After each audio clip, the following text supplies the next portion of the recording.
One-room schoolhouses had desks like this. The kids would sit in rows, and this is the desk where the kids would write on, and they had an inkwell where the kids would write with a pen or a quill. The next child was sitting right on top of them in the next seat, and there was another one in front of that. These fold up.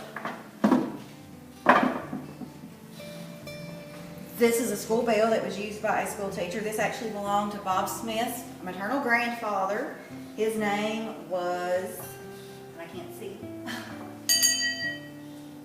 Samson Toller. This was donated by Bob and Linda Smith. Okay. What's the significance of the little bell? Well, this is how teachers at one time would go out and they would ring the bell for the kids to come in from morning, time to start school. If they were out for recess and it's time to come back in. They may have rang it when the kids got rowdy. I had a whistle that I used instead of a bell. Needless to say, my children didn't like that. Back in the days of one-room schoolhouses, they would have 1st through 8th grade in the same room. The teacher would teach all of the subjects. They didn't go to different classes for different subjects.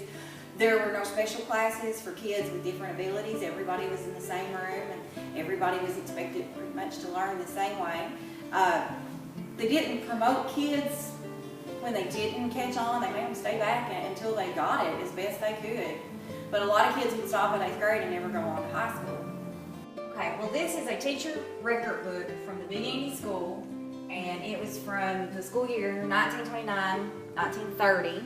It belonged to George Ernest Hobbs, and the school served 1st to 8th grade students. Teachers kept track of their attendance and their grades and things like that. And now most of that stuff is done on computers, which makes life a little easier for some of us, that it automatically averages the grades and you don't have to worry about making a mistake. Kids now do a lot of their work on iPads, but when they had the one-room schoolhouses, they had these kind of pads, chalkboards, and they would do their math and their spelling words on this, erase them, write them over. And now kids, when you pull something out like this, it's like, oh, really cool, we get to play? They just don't quite understand that this used to be the way things were always done.